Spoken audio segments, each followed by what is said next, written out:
আসসালামু আলাইকুম রহমতুল্লাহ। ভোটের আগেই কেন তোড়জোড় বিদেশিদের হাতে চট্টগ্রামে নিউমোরিং টার্মিনাল তুলে দেওয়ার? এর আগে দুইটা টার্মিনাল পানগাঁও আর আরেকটা তুলে দিয়েছে বিদেশিদের হাতে সরকার। এবং আপনারা জানেন সেই চুক্তি যেদিন হয়েছিল সেদিন সাবেক প্রধানমন্ত্রী শেখ হাসিনার মামলার রায় দিয়েছিল, অর্থাৎ এমন দিন দিয়েছিল সেদিন ওইটা নিয়েই সকল মিডিয়া সকল কিছু ব্যস্ত ছিল, সেই দিনই চুক্তিটা করে ফেলেছিল। এবার একেবারে 12ই ফেব্রুয়ারি আপনারা জানেন আসন্ন ত্রয়োদশ জাতীয় সংসদ নির্বাচন হবে। সেই নির্বাচনের আগেই খেলাটা জমিয়ে তুলেছে, অর্থাৎ চট্টগ্রাম বন্দরের নিউমোরিং কন্টেইনার টার্মিনাল এনসিটি বর্তমানে দেশের সবচেয়ে লাভজনক ও কৌশলগত বন্দর স্থাপনা হিসেবে বিবেচিত। পুরোদমে চালু হওয়ার পর থেকে এটি চট্টগ্রাম বন্দরের রাজস্ব আয়ের প্রধান উৎস।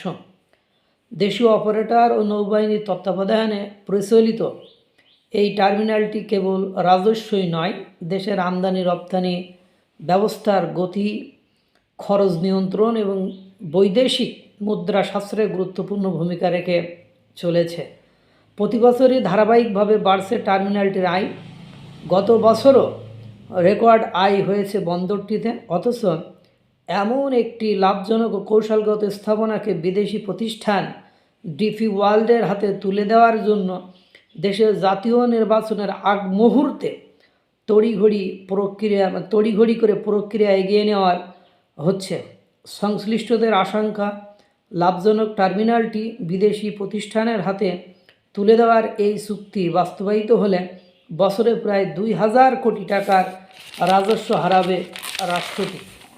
বিপুল অঙ্কের ডলার বিদেশে চলে যাবে এবং চট্টগ্রাম বন্দরের আর্থিক সম্পূর্ণতা ও জাতীয় নিরাপত্তা মারাত্মকভাবে ঝুঁকির মুখে পড়বে।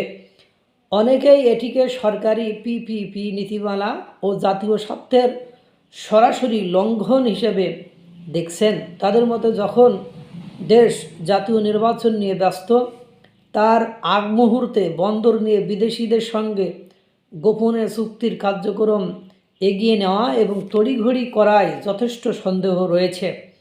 সংশ্লিষ্ট সূত্র বলছে, এনসিটি বর্তমান পদ্ধতিতে পরিচালিত হলে বন্দরের আয় হবে বছরে 2600 কোটি টাকা, আর বিদেশি প্রতিষ্ঠান দিয়ে পরিচালিত হলে আয় কমে দাঁড়াবে বছরে 807 কোটি টাকা।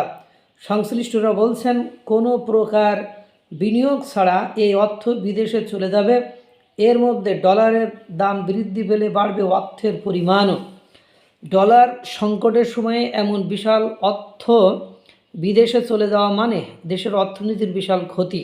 এদিকে সরকার দাবি করছে চট্টগ্রাম বন্দরে নতুন বিদেশি অপারেটর নিয়োগে বিনিয়োগ ও সক্ষমতা বৃদ্ধি হবে এবং ক্ষতি বাড়বে।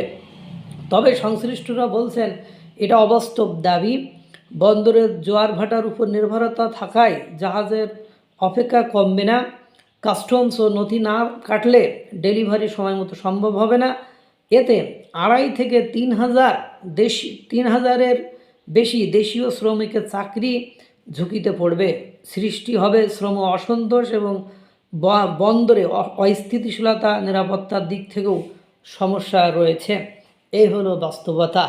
এর আগের দুইটা কোন দিনে দিয়েছে সেটাও বলেছি। আর বাংলাদেশের একমাত্র লাভজনক যে নিউমোরিং টার্মিনাল এনসিটি, সেটাও যদি হাতছাড়া হয়ে যায়, আর এখান থেকে নিরাপত্তার কী পরিমাণ ঝুঁকি আছে আপনারা জানেন। এখান থেকে বাংলাদেশের চট্টগ্রাম, মায়ানমার এই অঞ্চলটা কিভাবে নিয়ন্ত্রণ করা যায় সেটাও আপনারা ভালো মতোই জানেন। সুতরাং দেশ দেশ দেশ আইক্যওয়ালা বাস খাওয়া সোনার বাংলাদেশ। এখন এটা ছাড়া আমাদের আর বলার কিচ্ছু নেই। আল্লাহ তাআলা সকলকে ভালো রাখুক, সুস্থ রাখুক। আসসালামু আলাইকুম ওয়া রাহমাতুল্লাহ।